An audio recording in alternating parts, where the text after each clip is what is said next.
शिंदेच्या आमदारांनी पुन्हा एकदा अजित पवारांच्या राष्ट्रवादीला इशारा दिलाय। विधानसभेचा ऐतिहासिक विजय शिवसेनेमुळे आला, त्यानंतर राष्ट्रवादीला भाजपनं सत्तेत घेतलं। आम्हाला राष्ट्रवादी कधीही मान्य नसेल, अशी टीका शिंदेचे आमदार महेंद्र थोरवे यांनी केली। पाहूया हा रिपोर्ट। एकीकडे लक्ष्मण हाके 3 पक्षांच्या सरकारमधून एकट्या अर्थखात्याला टार्गेट करतात आणि दुसरीकडे शिंदेचे नेते आम्हाला सत्तेत राष्ट्रवादी दादा गटाचं अस्तित्व मान्य नसल्याचं म्हणतात।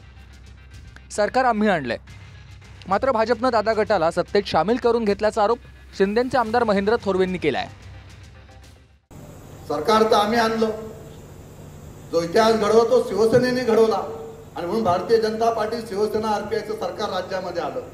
ते आल्यानंतर सुद्धा आम्ही तुम्हाला सत्तेमध्ये सहभागी करून घेतलं भारतीय जनता पार्टीने। आमची काय त्या गोष्टीला मान्यता नव्हती आणि कधी नसणार पण आहे, कारण आम्हाला माहिती आहे की ते नेतृत्व कशा पद्धतीचं आहे। रायगड जिल्ह्यातील शिवसेनेचे टॉम डिक हॅरी हे सातत्यानं राष्ट्रवादी काँग्रेस पक्षाचे प्रांताध्यक्ष सुनील तटकरे साहेबांवरती टीका करत आहेत। त्या टॉमला हे माहिती नाही की तटकरे साहेबाचा हा रायगड लोकसभा आहे आणि आपण मावळ लोकसभेतून निवडून आलेलो आहोत। असे बालिश बुद्धीसारखे चॅलेंज करायचे आणि काहीतरी खूप मोठं आव्हान दिलं असं वाटायचं। त्यांच्या पोटी जन्म घेतलाय, त्यांच्याबद्दल जरा जरी अस्मिता असेल, आपण राजीनामा द्यावा, आपण निवडून कसे येता ह्याची जबाबदारी आमची।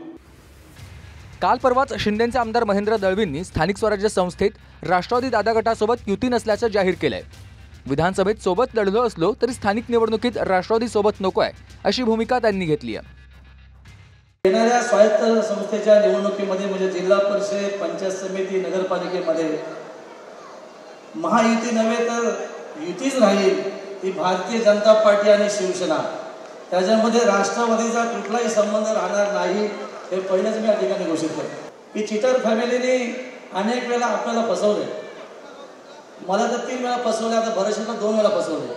हे युद्ध आरपारच खेळायचं आहे, कारण अनेकांना अनेक वेळा म्हणजे अंकुले साहेबांपासून ते सर्वसामान्य कार्यकर्त्यांपर्यंत ज्यांनी फसवलंय, त्याला या रायगडच्या राजकारणाचा हद्दपार करायचा आहे।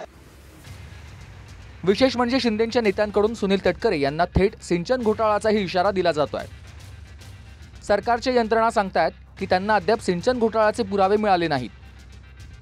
दुसरीकडे ती फाईल अद्याप बंद झाली नसल्याचा दावा सरकारमधलेच आमदार त्यांच्याच बाजूला सत्तेत बसलेल्या नेत्यांना देत आहेत। तर सिंचन घोटाळ्याची फाईल आजही बंद झालेली नाही। कायदा आम्हालाही समजतो, आम्हालाही बरंच काय करता येतं। एक ना एक दिवस का होईना रायगडचं पालकमंत्री भरतशेठ गोगावलेच होणार, तोपर्यंत आम्ही शांत बसणार नाही। समोरचा नमकराम है तो आम्हाला बोलावंच लागते। प्रांताध्यक्ष खासदार सुनील तटकरे साहेब तर 2029ला पुन्हा एकदा रायगडचं नेतृत्व करून लोकसभेला विजयी होतीलच, पण ज्या रुमालाचा उल्लेख आपण केलात त्या रुमालाने आपला चेहरा लपवून आपल्याला पुढचं आयुष्य जगायला लागणार नाही ना, ही रायगडची जनता तुमच्यावर वेळ आणेल। आणि महेंद्र थोरवेंचं तर मला खास करून आश्चर्य वाटतं।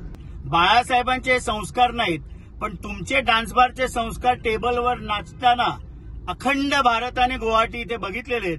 त्यामुळे महेंद्र दळवी, महेंद्र थोरवे आपल्या अवकादीत राहा आणि पुन्हा प्रांताध्यक्ष खासदार सुनील तटकरे यांच्या नादाला लागू नका। Bureau report, TV9 Marathi.